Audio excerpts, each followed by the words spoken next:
Boa noite, pessoal. Sejam todos bem-vindos à nossa tutoria aí do dia 16 de setembro de 2024. Hoje com uma convidada muito especial, não que os demais que participaram até hoje não são, mas essa sim, nós temos um carinho especial. É uma enfermeira, inclusive ela é egresso e também atual estudante aqui, né, da Faculdade de TH, e eu tenho a honra aí de estar apresentando para vocês a Ana Tavares.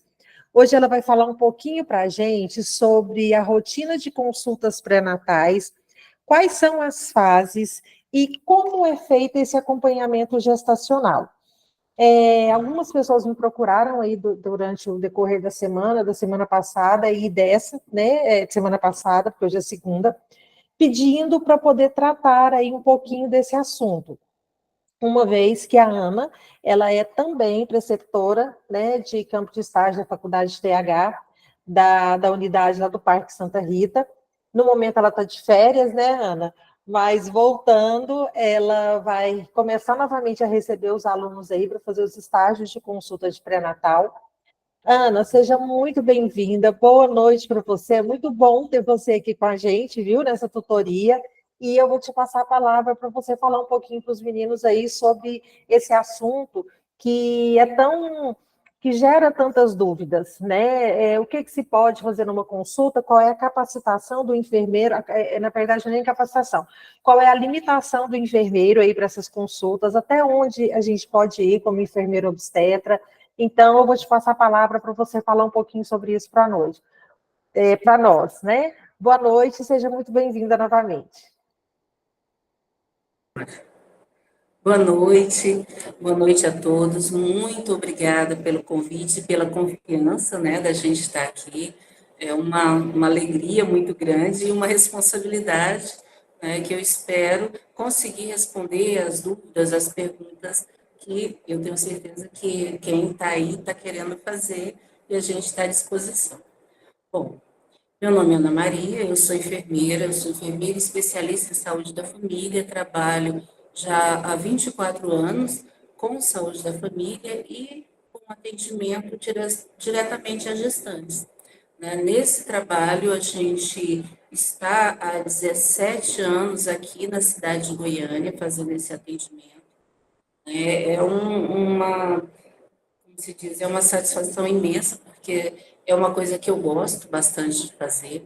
E a gente sempre encontra muitas pessoas que chegam para nós e falam: nossa, mas como é que a gente faz? Principalmente na atenção primária, que muitas vezes nós não temos o colega médico para estar acompanhando.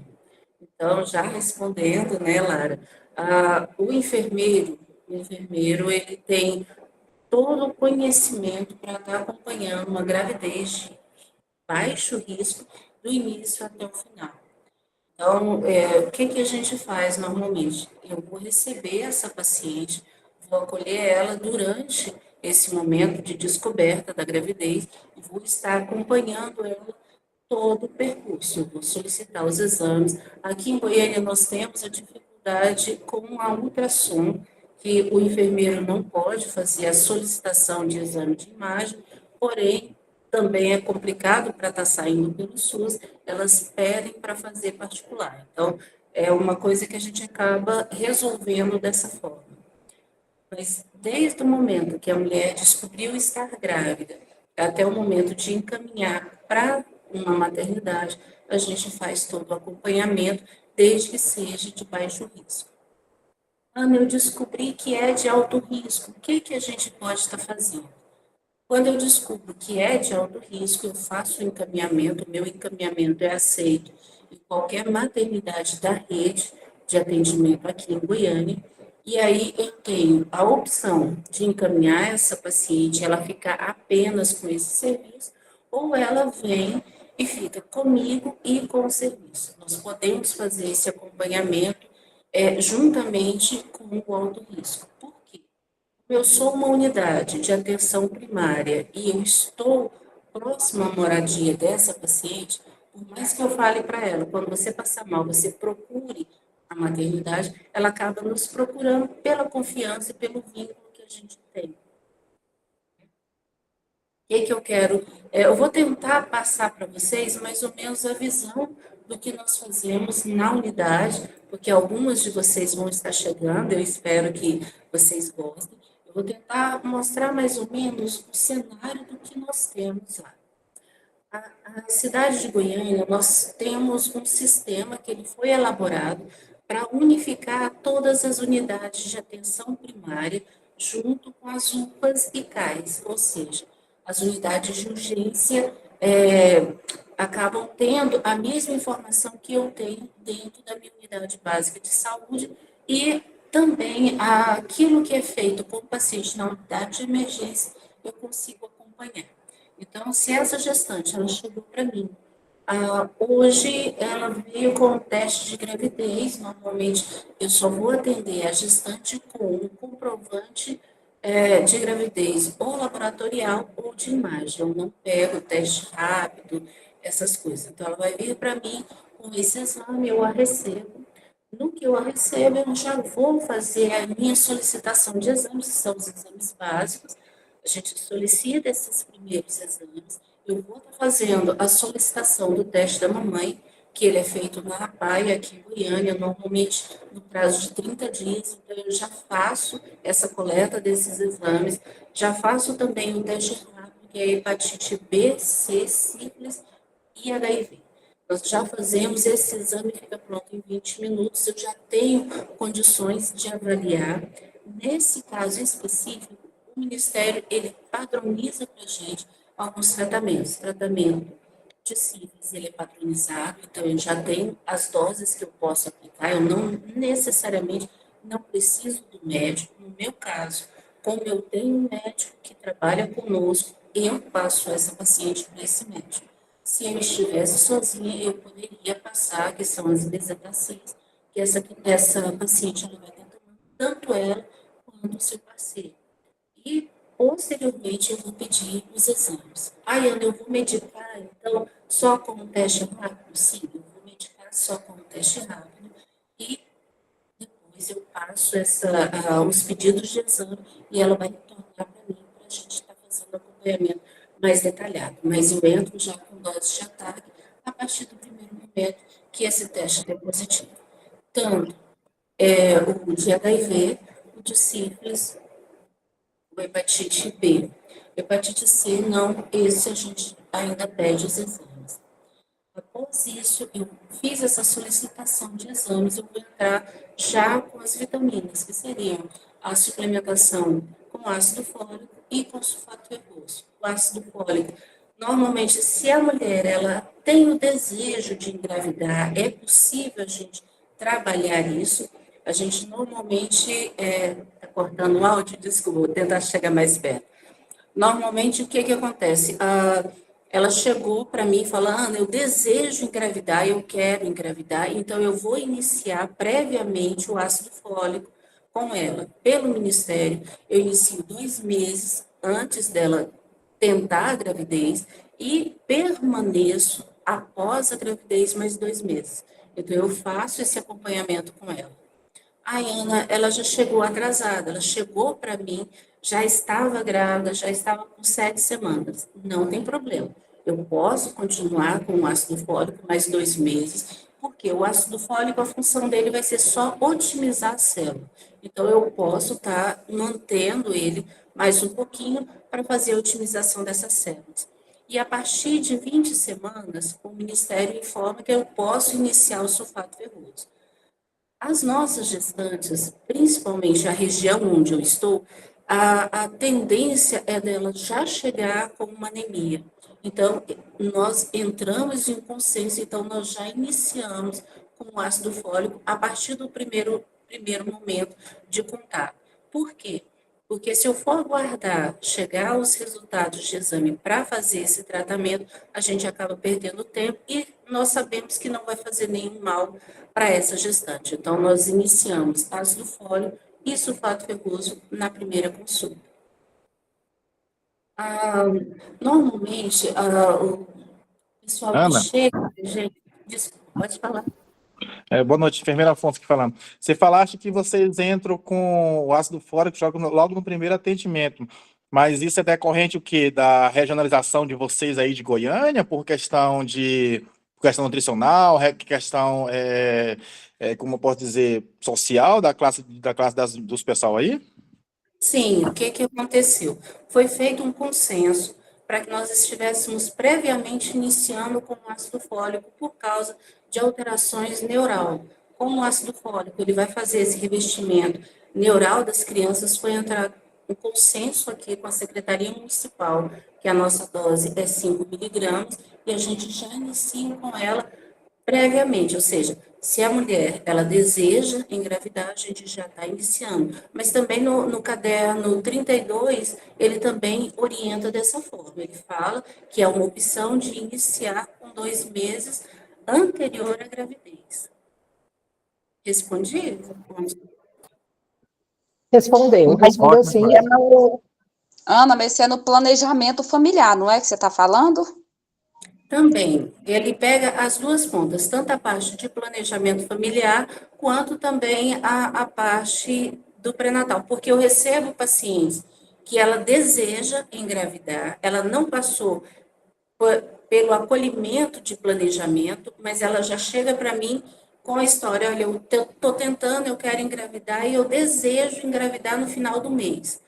É um caso específico. E aí a gente já começa a fazer essa parte de suplementação a partir desse momento, a partir da busca dela.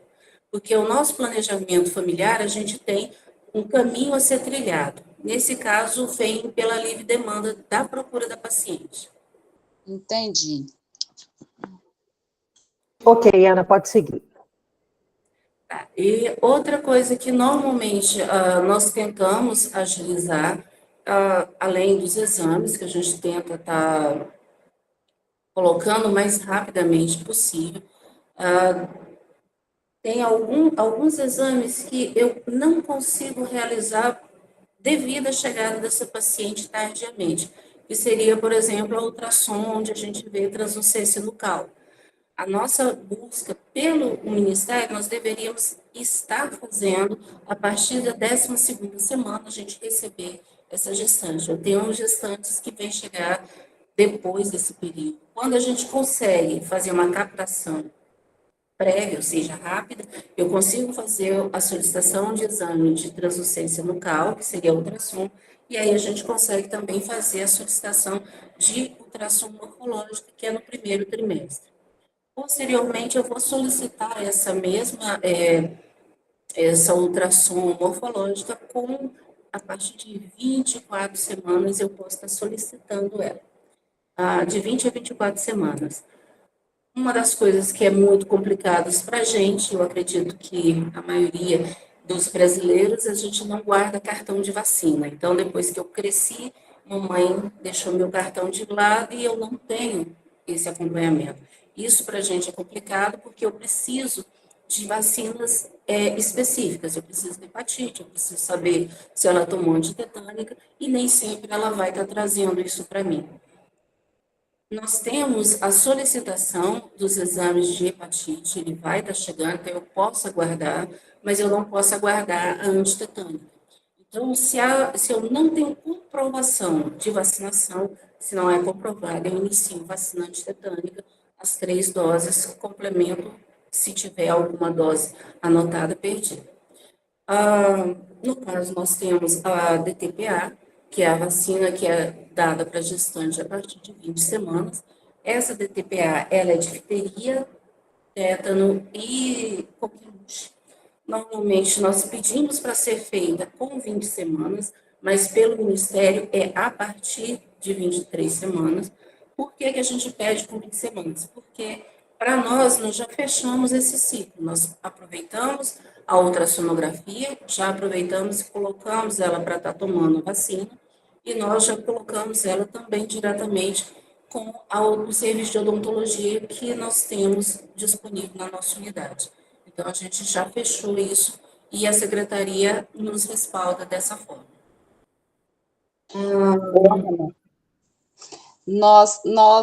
Eu trabalho no Centro de Vacinação de Goiânia, né?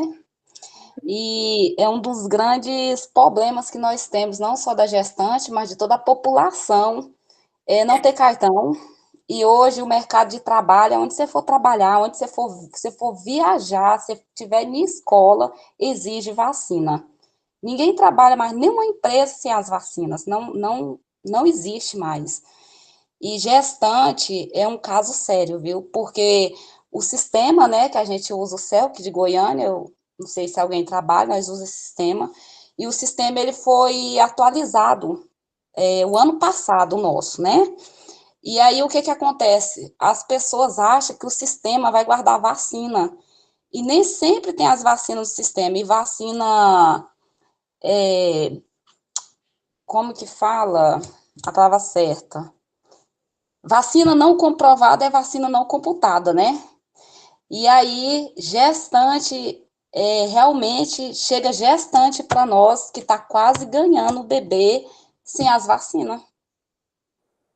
Isso é uma luta muito grande que a gente tem, porque todas elas sabem. Se você perguntar, se você apertar, ela vira e fala: ah, não, eu sei que tem aquela vacina que vai dar para gestante.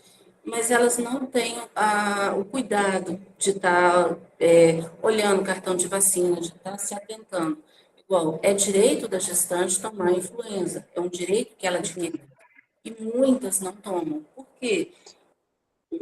E outro, assim, contradição que nós temos é o médico passar para o esposo da paciente tomar DTPA. E o SUS não ampara.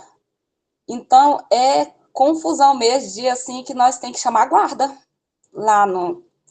Eu trabalho no CMV, né, ali em frente ao campo do Goiás, e é uma situação bem difícil para nós. Porque lá só tem mulher. E, como diz, geralmente dia de segunda e dia de domingo é o dia da guarda tá lá, por causa dessa situação. Porque ainda tem esse problema sério, que o profissional, se ele falou, tem paciente que toma como lei, ou seja, se o médico ele falou que eu tenho direito de tomar essa vacina, ele vai trazer o mundo ao chão para que ele tome. Então, tem que tomar muito cuidado. Os colegas médicos, a gente tem sempre orientado, tem sempre passado algumas situações que antes aconteciam, mas hoje não podem acontecer. A gente tem essa dificuldade no campo justamente porque, às vezes, ele quer ajudar, ele quer facilitar, mas acaba não fazendo. Tanto é que uma das coisas que eu peço que seja priorizado é primeira consulta com o enfermeiro. Eu faço questão de passar todas as pacientes por mim justamente por isso, porque a orientação tem que sair transparente, tem que ser de uma forma só para todo mundo, para facilitar o nosso atendimento. Porque você tenta E imaginar. paciente, desculpa. E paciente, assim, eu já peguei vários pacientes que falam, não, eu consultei lá na UBS e tal, e a enfermeira disse que eu tenho direito à vacina. Eu falei, olha, eu acredito que ela não te falou isso.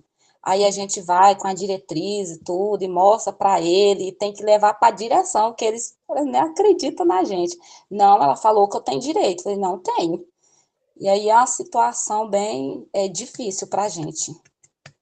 Você sabe qual Ana, que é a dificuldade? Oi, pode falar.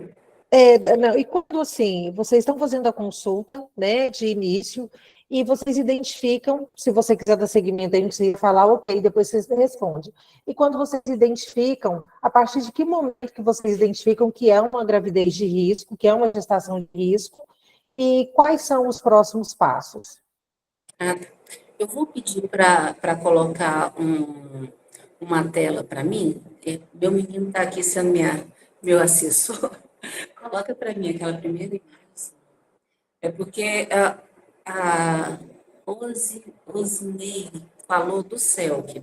O CELC ele vem fazer o quê? Ele vem te ajudar em algumas coisas. Ele é mais ou menos o cartão da gestante, só que assim, ele me direciona um pouquinho mais. Aí, o que que acontece? Ele vem, dá de vocês visualizarem aí? Ele vem fazendo algumas perguntas básicas que a gente já tem. Ah, ele vai perguntar a escolaridade, ele vai querer saber o peso. Essas perguntinhas, na verdade, elas têm um objetivo, que é o quê? não me entendam mal, por favor, eu não quero responder nenhum processo, mas ele vai ver questão de qualidade de vida. Ou seja, se eu tenho uma paciente negra, acima do peso, que não planejou essa gravidez e tem menos de 20 anos, a tendência que eu tenho é que essa gestante, ela não é de risco nesse momento, mas ela pode desenvolver hipertensão e diabetes por causa da própria história étnica dessa paciente. E aí ele vai me perguntar se na família tem diabético, tem hipertenso, se ela tem uma história de ter feito algum tratamento. Isso daí ele vai me mostrar o quê? Ele vai virar para mim e falar, olha, Ana, presta atenção nesses pontos, que nesse momento essa paciente não é de risco, mas em qualquer momento ela pode vir a ser. Então, quando eu faço esse questionamento aqui, quando eu pergunto, normalmente eu, Ana Maria, eu não faço a pergunta conforme ela está aqui. Eu gosto muito de bater papo. Eu vou na conversa com a paciente para eu conseguir entender. Por exemplo, ele vai me perguntar, essa gravidez foi uma gravidez planejada? Normalmente eu venho e falo, e aí, nós estamos grávidas, como é que está em casa? Está todo mundo feliz? Está todo mundo animado com a chegada do bebê? Dependendo do jeito que ela me fala, ela vai falar, tá todo mundo feliz. Esse tá, ele vai me trazer um questionamento. E aí eu tenho que perguntar, o pai do bebê está feliz? Vocês estão juntos? Porque eu vou ter que entender se essa mulher tem um companheiro, se esse companheiro, ele quis essa gravidez, se ele está permanecendo, isso tudo vai falar para mim que essa gravidez vai me dar problema lá na frente ou não. Ai, Ana, mas como? Presta atenção, tenta imaginar. Eu tive uma paciente e foi muito difícil, porque ela chegou do Maranhão, veio para cá, foi para uma balada, encontrou um cara, tiveram uma relação e ela engravidou. O cara sumiu, ela ficou aqui sozinha, a família toda fora, como ela veio para trabalhar, ela me procurou para pedir Citotec para tirar o neném. E aí a gente tem que ter toda aquela conversa, vamos conversar, vamos prestar atenção. E na cabeça dela o mundo tinha acabado, porque o patrão ia mandar ela embora, porque ninguém ia querer ficar. Ninguém ia querer ajudar. E, na verdade, a gente tem que trazer para a pessoa que é uma situação difícil, porém, a gente tem outras situações que é possível a gente estar organizando. Resumindo, ela conversou com seria a gerente que trabalhava com ela, a gerente foi super sensível, a gente sabe que é difícil acontecer isso, mas ela foi bem sensível com a situação que ela estava fazendo, ela ficava na câmera fria, no friboi, e aí tiraram ela da câmera fria, colocaram ela em uma outra área, e no final acolheram essa menina. Mas assim, por quê? Porque primeiro a gente conversou, houve uma conversa, houve uma escuta ativa e a tentativa de direcionar. Essas perguntinhas, elas parecem bobas, mas elas foram colocadas justamente para a gente conseguir ultrapassar uma barreira. Ela é só uma quebra de gelo para você ter uma conversa. Como é que eu vou saber se eu tenho um marido que é agressor com essa mulher? Por quê? Porque se ela virou para mim e falou, não, eu não queria engravidar em gravidez. Por que você engravidou? Ela vai falar, porque eu não pensava, porque o meu marido não gosta de usar camisinha, porque o meu marido me proíbe de usar anticoncepcional, porque tem homem que faz isso. E isso é uma violência doméstica. Então, ela fala, não, eu não tenho violência doméstica, mas a hora que eu chego aí, eu percebo essa violência. Então, ele é só uma quebra de gelo para eu conseguir entender essa mulher como um todo. Aqui, como é que eu vou virar e falar, olha, eu não vou poder te atender? O que me caracteriza uma paciente de alto risco? Se eu tenho uma paciente que ela está grávida e ela está com a glicemia dela acima de 125, ou seja, 126 para cima, ela já entra como grupo de risco sugestivo a diabetes, principalmente se ela está no início da gravidez. Aí, Ana, pressão. Foi estipulado agora que pressão 11/7 é uma pressão normal. fora disso eu já tenho uma hipertensão. Então, eu tenho que estar atento o que é normal, e eu tenho que pensar, essa grávida, ela vai desenvolver, ela vai aumentar o hormônio, vai aumentar a quantidade de líquido. Então, isso agora está tudo bem, mas eu já tenho que estar vendo lá na frente que possivelmente eu vou ter, do meio para o final da gravidez, que encaminhar essa paciente. E eu tenho que deixar isso claro, porque se eu não explico isso para ela, ela vai ficar apavorada, porque ela vai entender que a gravidez dela é de alto risco, o bebê dela corre perigo, e aí a gente causa um monte de não entendimento e acaba atrapalhando bastante. Então, agora eu já tenho que conversar, olha, você está acima do peso, a gente tem que estar prestando atenção nessa sua pressão, eu tenho que estar prestando atenção nessa glicemia, porque pode desenvolver e em qualquer momento que aconteça isso, eu tenho que te encaminhar, mas eu me deixo aberto para você vir e continuar comigo, caso você tenha tranquilidade para isso, senão você fica na unidade que você selecionou. Uma das dificuldades que às vezes a gente encontra é porque a mulher ela trabalha e ela vem procurar a gente por N motivos. Aqui eu tenho os exames laboratoriais, que é o que eu falei. Eu solicito os exames e esses exames eu consigo olhar os que eu pedi e os que eu encaminhei para a urgência fazer. Se essa mulher ela faltou no trabalho porque ela está com desconforto urinário, eu estou suspeitando que ela está com infecção urinária e eu não tenho certeza. Eu encaminho ela para a UPA, ela vai fazer o exame de sangue e o exame de urina, e esse exame ele vai vir para mim sinalizado. Não sei se dá de vocês verem, mas tem um joinha verde. Esse joinha já é um resultado pronto. Eu consigo avaliar esse resultado. Em alguns casos, ela cria um vínculo conosco que ela não quer mostrar na UPA, ela quer mostrar na unidade. Então, eu consigo visualizar esse exame e, a partir disso, eu vou tomar um posicionamento de permanecer com ela ou passar para um colega médico para fazer um tratamento ou encaminhar para a maternidade. Ana, só uma questão. Essa tela que você está mostrando para a gente é a tela que você visualiza e que você trabalha durante uma consulta de pré-natal. Isso. Sim. Ok. Essas telas são a tela do CELC, que é o serviço que a Secretaria Municipal de Goiânia utiliza. Aí aqui eu consigo, essa daqui é dos exames que eu solicitei, e aí a anterior é quando eu tenho uma gestante, aí eu vou estar preenchendo. Dentro disso daqui são todos os exames que ela fez dentro da rede, com a exceção das ultrassons, porque o ultrassom, eu não sei o que acontece, mas a nossa ultrassom não sai. Eu já tenho 17 anos de prefeitura, eu acho que eu só vi uma ultrassom que saiu e saiu errado. Então, me desculpe, mas essa eu não consigo exames. Mas exames Então, aí, a gente tem. então, aí a importância da enfermeira também saber fazer a leitura ali dos exames, até mesmo para poder fazer o encaminhamento. Sim. Independente de ser de sangue ou urina, a enfermeira ela analisa ali todos os resultados para poder fazer o direcionamento correto, é isso? Exatamente.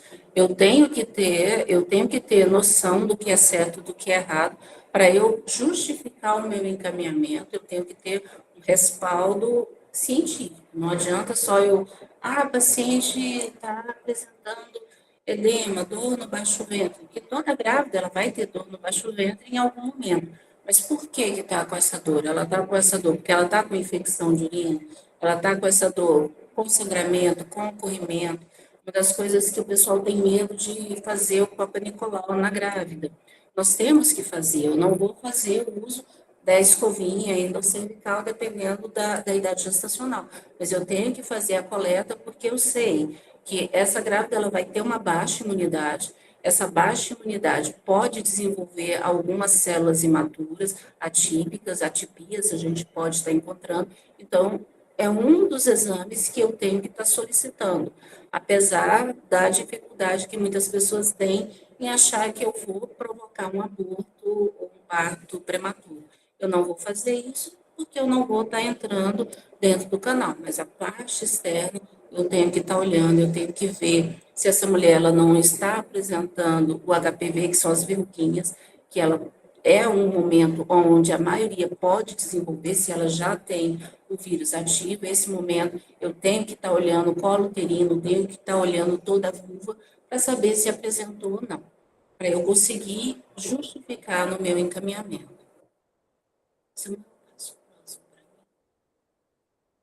Esse daqui é onde eu vou estar fazendo o teste rápido, que são aqueles 4 que eu falei, que é hepatite B, hepatite C, sífilis e HIV 1 e 2.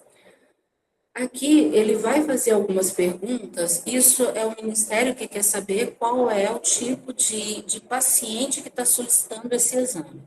E aí ela não se enquadra em nenhum desses quadrinhos, eu vou colocar ela em outros, e é pré-natal, para que o Ministério saiba que eu estou utilizando esse exame em uma consulta de pré-natal. Porque aqui ele vai me perguntar se ela trocou sexo por dinheiro, por casa, por moradia, porque ele precisa encontrar um outro tipo de público. Essa ficha foi pensada em um outro público, porém nós utilizamos devido à agilidade do resultado, ou seja, em 20 minutos eu sei se a paciente ela tem essas doenças e já inicio com o tratamento. Normalmente, existem algumas cidades que eles não utilizam essa ficha, eles mandam para fazer no laboratório. O exame laboratorial, em alguns momentos, ele demora um pouquinho, pode demorar até 72 horas. Mas o que o Ministério preconiza para a gente é que seja feito quanto antes. Ou seja, encontrei, tem problema, a gente já inicia o tratamento.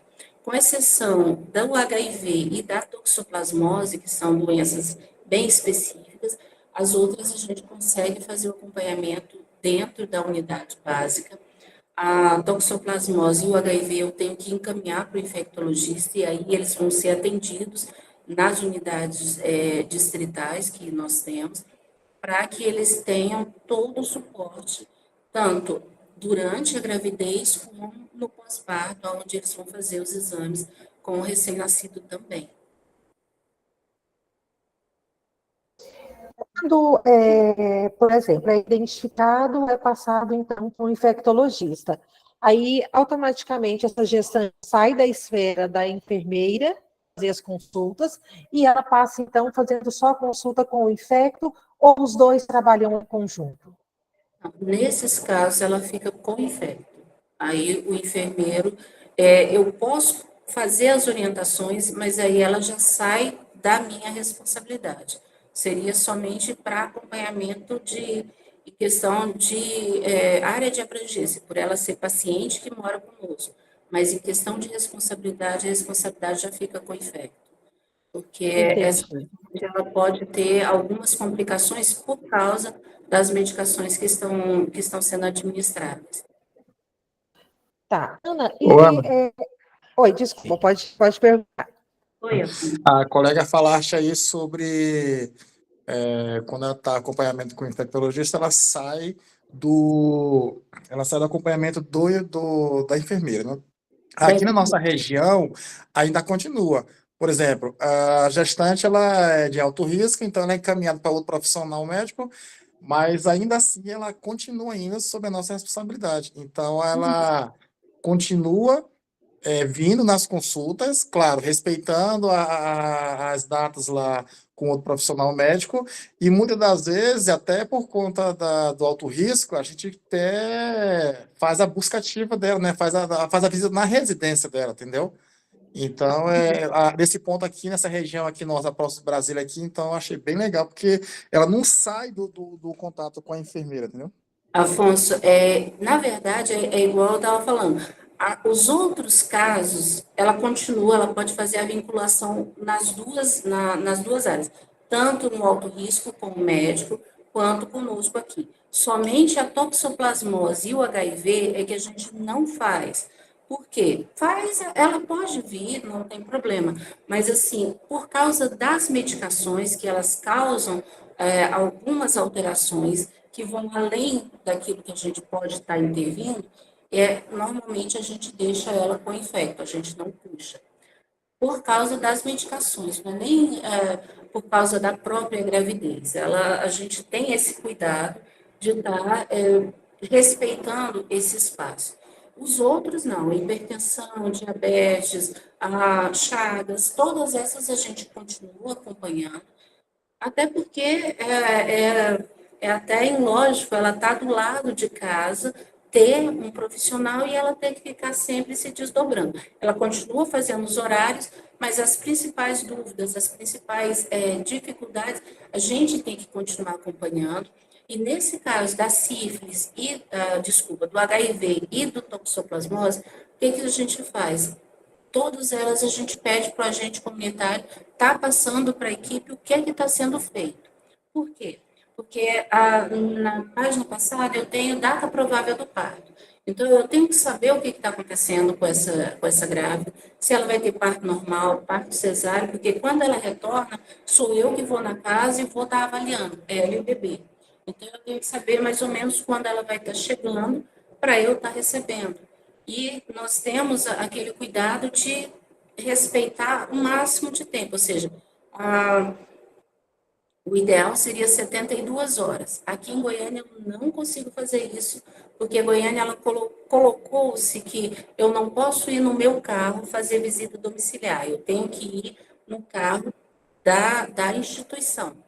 E não tem carro na instituição. Então, eu acabo agendando para essa gestante vir me procurar, essa puérpera, no caso, vir me procurar com o bebê, por causa dessa dificuldade limitante que a gente tem de veículo, né? Mas a gente Ana, tem que ir acompanhando. Oi. então, o seu acompanhamento, ele não finaliza a partir do momento que, olha, sua última consulta de pré-natal é hoje, amanhã você já ganha nenê.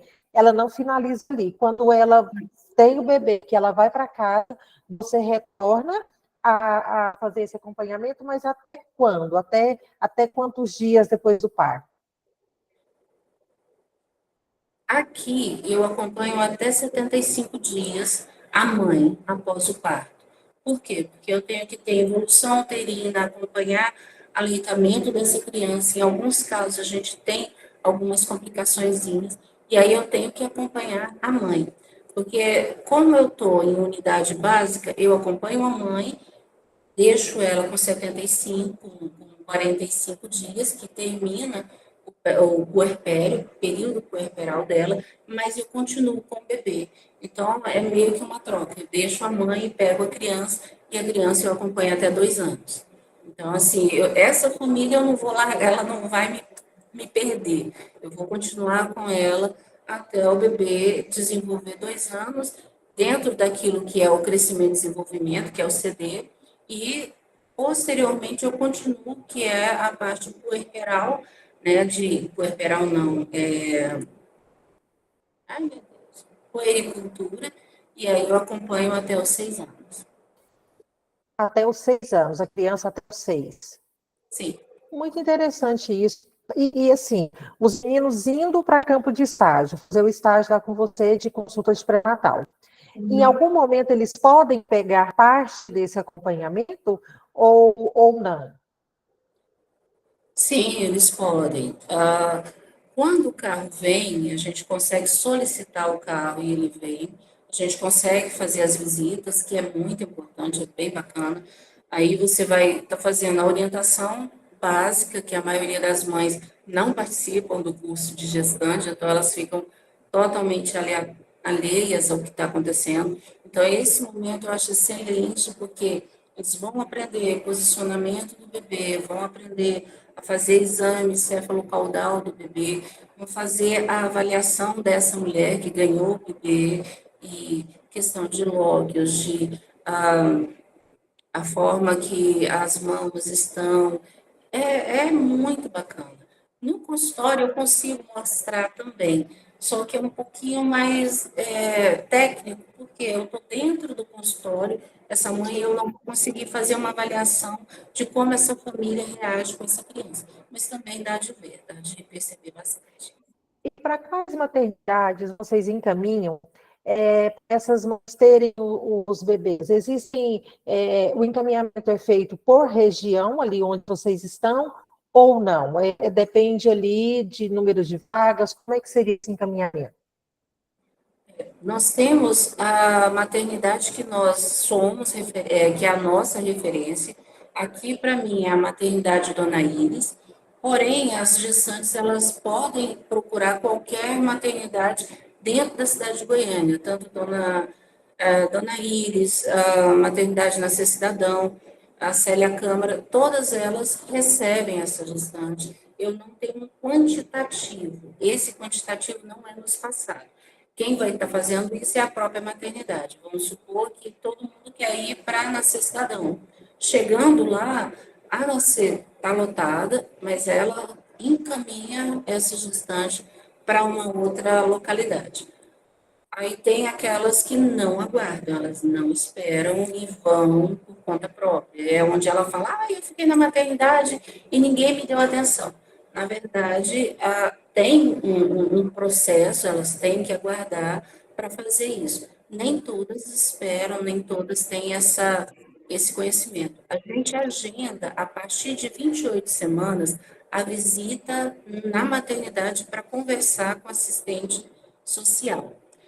Nem todas vão. Por quê? Porque essas dúvidas, essas dificuldades, normalmente elas são sanadas com a assistência social que já passa e já apresenta a equipe médica.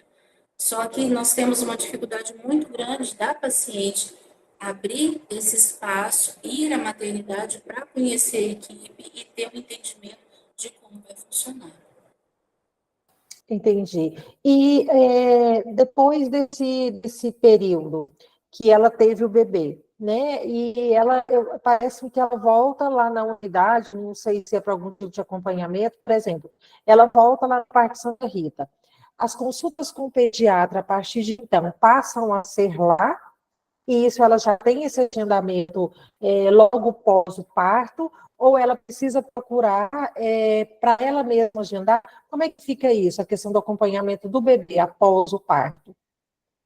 O que acontece? A gente tem, de novo, o CELC. O CELC, o que ele fez? Antes, eu conseguia pedir para a agente de saúde agendar essa consulta, e aí eu tinha essa certeza que ela iria vir para mim. Hoje está meio confuso isso, está um pouco obscuro, mas o que normalmente eu, na minha equipe, peço? A Dona Maria vai ganhar bebê essa semana, então a semana que vem a gente já deixa agendada a visita para ela. Não conseguindo, a gente já deixa uma reserva técnica, que seria como uma livre demanda. Então, eu já deixo agendada essa demanda técnica para essa paciente. É ruim? É. Por quê? Porque eu tenho que ser rápida para pegar essa demanda técnica, eu não tenho esse controle, ela fica aberta. Então, peguei essa data. Ana, mas a paciente não vai poder vir nesse dia. Aí eu perco essa data. Então, assim, é ruim? É, mas é o que a gente está tendo para estar trabalhando. É ter essa reserva técnica, que seria uma livre demanda, e eu uso ela para o retorno dessa paciente. E que exames que o bebê pode fazer lá na unidade, lá no Parque Santa Rita, pós o nascimento? Eu sei que o teste do pezinho, que eu me lembro que, bom, fazia quando eu fiz os estágios, né, da faculdade lá, eu acompanhei. E tem algum outro exame que é feito lá na unidade pela enfermeira obstetra ou por vocês, que é responsável ali pela saúde da família? No caso, pelo médico que está conosco. Ele foi capacitado a fazer o reflexo vermelho, que é chamado teste do olhinho, e o nosso odontólogo, ele faz a avaliação de freno lingual. Ou seja, se tem freno, ele já encaminha, porque na nossa unidade não tem suporte para estar fazendo, apesar de ser só um piquezinho, a gente não tem suporte para estar fazendo isso na unidade, então a gente encaminha para a maternidade Nascer Cidadão. Mas assim, a gente consegue fazer pelo menos essas observações. Quantas consultas, Ana, hoje de pré-natal é feita lá na unidade? Eu sei que é dividido por enfermeira, né? Mas quantas gestantes vocês atendem em média por dia? Ou isso é segunda, quarta e sexta, terça e quinta? Como é que é esse atendimento? Você quer saber a unidade ou cada enfermeiro? Pode ser no geral e quantas consultas de pré-natal cada enfermeiro faz. Porque tem um limite, né? Não é assim que tem 50, o enfermeiro, a Ana, a enfermeira, vai atender a 50. Eu sei que existe uma escala, mas na própria unidade, qual que é a demanda da unidade depois do enfermeiro? Olha, todas as enfermeiras atendem 5 gestantes uma vez por semana. Só que nós temos uma quantidade muito grande de gestantes em algumas áreas e em outras áreas nós temos pouquíssimas gestantes. Por exemplo, a minha área, eu tenho 3 gestantes que são as que eu acompanho. Porém, eu tenho a minha colega que ela tem 40 gestantes que ela acompanha. Então, a gente, dentro disso, é conversado e eu acabo atendendo um pouco dessas gestantes dela para equilibrar. Nós somos 7 equipes que ficam dentro da unidade. Dessas 7 equipes, 2 estão sem enfermeiros, uma sem enfermeiro e sem médico. Então, a gente acaba abraçando essas gestantes. Hoje, no total geral, nós devemos ter mais ou menos umas 60 gestantes sendo atendidas no Santa Rita. Nós temos uma rotatividade muito grande, porque estão surgindo novos bairros no entorno, então existe aquelas mudanças. São pacientes que moram de aluguel, então elas mudam bastante. Mas, em média, nós estamos com umas 60 pacientes. E assim, a gente percebe que eu tive lá algum tempo atrás, e a gente percebe que ali é direto, o dia todo, gente entrando, saindo, e essa rotatividade, né? Porque pode ser que hoje ela está aqui na sua região, ela está dentro ali da sua carteira de atendimento. De repente, ela muda lá para a Madre Germana, então ela já muda também de local, né, de enfermeiro para ser atendido, por isso essa rotatividade e por isso essa questão que você falou, que você tem 3 na sua região e 40 da outra enfermeira. Então, essa região que vocês dividem, que tem essa divisão, é pela localidade que a pessoa mora. É isso, né? Entendi certo. Isso, por área, são por áreas e microáreas. Eu tenho 5 agentes de saúde que são responsáveis por algumas regiões, por algumas quadras. Então, a minha região é uma região atípica, que tem poucas grávidas, o pessoal tem um poder aquisitivo um pouquinho melhor, então, eles pouco procuram a unidade. Das outras colegas, já são uma área um pouco mais fragilizada, tem uma vulnerabilidade maior, e aí a gente tem uma busca maior por atendimento. O pessoal ainda não entendeu a unidade como um posto de saúde, eles imaginam que lá é um CAIS. Então, vira e mexe, a gente recebe paciente com uma parada, com engasgo, gestante a gente já fez 2 partos lá na unidade. Então, assim, é uma unidade de saúde da família, da estratégia de saúde da família, porém, como é uma unidade grande, são 7 equipes dentro de um mesmo ambiente, o pessoal tem uma visão de que a gente resolve praticamente tudo e não é verdade. A diferença é porque Isso nós é temos verdade. próprio, o restante é muito difícil. Ana, oi, Afonso, pode falar. Tá. Você falaste agora há pouco aí do tempo que você fica acompanhando essa puerpéria, né? É diferente daqui, né? Então é muito mais tempo daqui. E eu, como profissional de saúde, eu acho isso maravilhoso, até porque, na minha visão, quando a gente tem aí uma puerpéria, velho, com a atenção, todo mundo tem aquela atenção pro bebê. Pro bebê, pro bebê, pro bebê. E esquece da mãe. A mãe chega em casa, todo mundo, a avó, tio, todo mundo para dar atenção pro bebê. E muitas das vezes esquece dessa mãe. E essa mãe, às vezes, tá tendo aquela enxurrada de hormônios para voltar tudo ao que é normal. A chance dessa gestante desenvolver um transtorno psicológico, vou botar aí uma rejeição fetal, é muito grande, entendeu?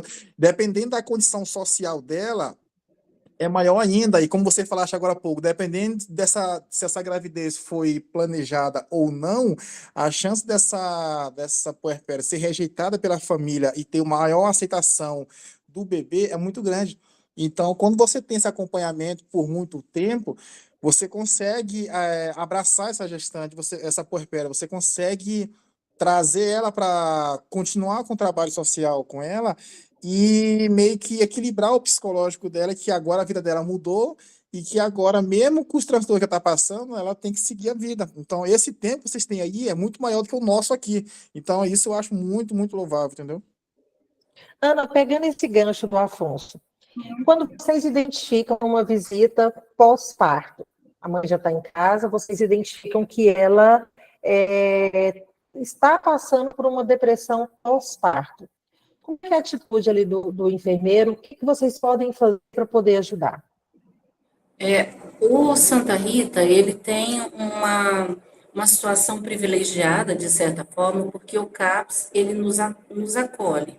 Ou seja, como nós somos uma equipe, são várias equipes em uma unidade só, o CAPS, ele acaba nos abraçando para estar resolvendo essas situações. Então, eles fazem reuniões pontuais conosco para receber novos casos. Às vezes, a gente não precisa nem encaminhar diretamente, porque eles vêm até nós para fazer esse atendimento. E uma das coisas que o Afonso falou, e é verdade, infelizmente, nossa cultura é de colocar uma máscara em cima do pré-natal. Eles colocam uma romantização em cima do pré-natal, onde a mãe descobre que está grávida, ama a barriga e fica feliz, e imagina o menino indo para a escola, e a gente sabe que não é assim, né? E eu tenho a dificuldade real de fazer com que essa mãe ela entenda que esse amor que a televisão mostra não é dessa forma. Ela não vai ter esse amor assim naquele primeiro momento. Às vezes o bebê vai nascer e esse amor vai demorar um pouquinho chegar, e isso é natural, dentro da literatura pode levar até 1 a 2 semanas, e está tudo bem. Só que como foi colocado para ela que esse amor é instantâneo, ela acha que ela está com depressão pós-parto. E aí gera uma outra situação, gera uma outra dificuldade, que é ela se achar adoentada, ela se achar incapaz, que a gente já tem isso, a gente já tem um medo do novo. E aí, quando ela não se vê igual a Virgínia que teve neném, que fez festa, fez aquilo tudo, ela vira e fala, nossa, gente, eu sou péssima mãe, não consigo desenvolver minha maternidade. É por isso, Afonso, que a gente mantém esse acompanhamento, justamente para fortalecer essa mulher. Lá no Santa Rita, nós temos alguns profissionais que nos acompanham. Ou seja, nós temos o pessoal da fisioterapia, tem esqueci o nome da professora Lia, que ela vem com os alunos de fisioterapia e faz todo um acompanhamento, exercícios pélvicos com essa gestante, ela faz algumas orientações no pós-parto, principalmente fortalecimento pélvico, que elas acham bem bacana.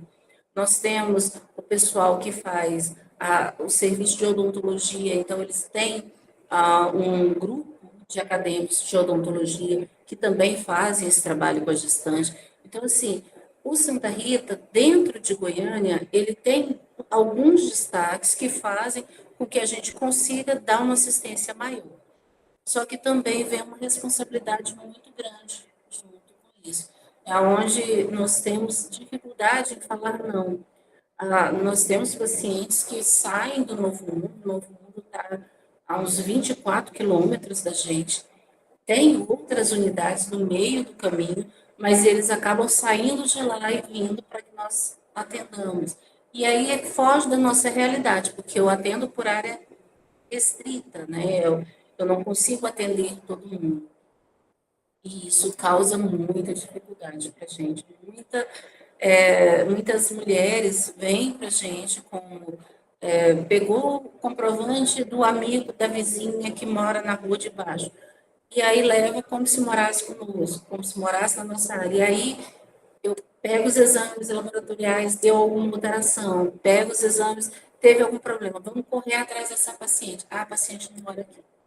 E aí é um desgaste muito grande. Igual, nas consultas, eu vou observar se essa mulher ela está com muito líquido ou com pouco líquido na barriga.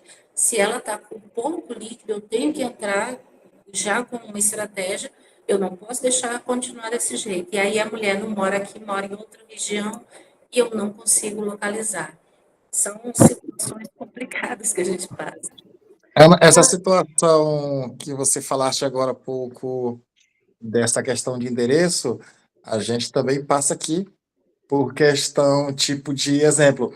Aqui, né, os pessoal segue alguns padrões. Eu não sou da atenção básica, eu sou do trauma, entendeu? Mas assim, como o meu contato é muito grande, eu estagiei, fiz um belíssimo estágio na atenção básica e amei, acompanho muitas meninas aqui. Às vezes eu vou lá, a colega minha pede uma força, vou dar uma palestra lá, enfim. Só que aqui é o seguinte, quando eu estava estagiando no dos postos aqui, tipo assim, tem 100 gestantes. É, 70 era de um posto, 20 era de outro e 10 era de outro. Porque a equipe de enfermagem, a equipe médica daquele posto era mais humana, tinha mais trabalhos, entendeu? Tinha um apoio maior de duas faculdades próximas, entendeu? Então, assim, eles tinham uma visão mais humana do que um outro posto. Assim, de repente, o outro posto lá, o profissional só fazia o básico, entendeu? E aí, essa gestante, uma ia falando para outra, entendeu? Olha, lá no posto fulano de tal, a enfermeira lá é boa pra caramba, tem uns outros enfermeiros lá, e assim, assim. E aí, todo mundo pegava, trocava os endereços. E aí, a gente ficava vendo, cara, como é que aqui tá tendo mais gestação do que no outro bairro? O que tá acontecendo? E aí, depois a gente foi fazer um panorama, a gente descobriu isso, que um ia falando para outra, ia falando para outra, a qualidade do atendimento do posto. E isso, às vezes, era bom, mas era ruim, porque justamente nisso, quando você ia fazer uma busca ativa, era de outro local. E aí você transferia essa gestante para outro local, a equipe de lá ficava, às vezes, chateada com você. Então, virava uma bola de neve, entendeu? Ana, para a gente finalizar, que está dando aqui o seu horário, né? Que eu já peguei tempo das suas férias. Que recado que você dá para os meninos aí da obstetrícia, para que eles, como é que eles podem se preparar para irem aí para o campo de estágio, né? De estágio de consulta de pré-natal? Que recado que você deixaria para os meninos aí da obstetrícia que estão aqui com a gente na tutoria? Olha, são tantas coisas que a gente tem para falar, mas a principal é ter certeza do que você deseja entregar. Porque as gestantes hoje, todos nós estamos adoecidos, todos nós estamos passando por várias situações complicadas. E você vai pegar mulheres que elas estão querendo achar alguém para se segurar. Então, mais do que a teoria, mais do que estudar a teoria, é extremamente importante, mas ser humano no atendimento. Porque eu já presenciei colegas que, misericórdia, eu não teria coragem de nem deixar meus bichinhos serem atendidos. E isso é muito triste, muito vergonhoso. Então, tenha certeza que você quer lidar com pessoas, porque pessoas, vidas importam. Então, que a gente possa ter a sensibilidade de olhar para essa mulher, não julgar. Ela tem 10 filhos, engravidou de novo. Sim, ela tem 10 filhos, engravidou de novo. Eu não posso voltar atrás. Eu tenho que atender essa mulher, dar dignidade para ela, dar respeito e fazer o que é melhor. Porque hoje em dia se cobra muito conhecimento técnico, conhecimento, vários tipos de conhecimento, mas nós, graças a Deus, temos a tecnologia que está chegando, tem as IAs que estão aí para estar fazendo alguns papéis e dar-nos tempo da gente ser enfermeiro, né? Isso eu acho que é o principal para a gente. Não estou te ouvindo. Somente te agradecer pela tutoria perfeita, pelos esclarecimentos que você prestou para a gente. Eu não esperava menos, muito pelo contrário, né? Você superou todas as expectativas. Vamos te chamar mais vezes, sim, para você estar aí, claro, e se você puder estar conosco. A Iracilda está lá, ó, né, Iracilda? Nós somos fãs de carteirinha da Ana, né? Somos Oi, suspeitas para Iracilda, falar. obrigada. Mas, assim, Obrigada. parabéns pela conduta, parabéns pelo trabalho que você vem fazendo aí com as gestantes e ter tirado um pouquinho do seu tempo para estar trazendo aí seu conhecimento com a gente. Eu tenho alguns alunos aqui da obstetrícia, eu tenho certeza que foi muito enriquecedor para eles e que eles vão complementar aí, né, parte do que você falou no momento que eles estiverem com você ou com alguma das meninas lá nos estágios de pré-natal. Ana, muito obrigada e é sempre um prazer ter você aqui. A ITH está de portas abertas para te receber a qualquer momento. Nossa, gente, obrigado pela confiança, obrigado por me receberem também tão bem. E se vocês puderem, dar uma forcinha, me segue lá no Instagram, enf.ana.tavares. Vai ser um prazer ter vocês lá e a gente está tentando crescer, tentando, como se diz, trazer um pouquinho de conhecimento para o pessoal. Ana, muito obrigada mais uma vez, um grande beijo. Meninos, muito obrigada pela companhia até agora. Na próxima segunda, a professora Laerte estará com vocês, trazendo aí também assuntos da atualidade da gestão, e a qualquer momento que precisarem, entre em contato conosco, entrem lá no grupo de tutoria, coloquem lá suas dúvidas que nós iremos esclarecer. Tudo bem? Obrigada. Boa noite, Ana, meu amor. Um beijo. Obrigada por tudo, viu, pessoal? Boa noite. Fiquem com Deus. Boa noite, obrigada. Obrigada. Valeu, tchau. Tchau.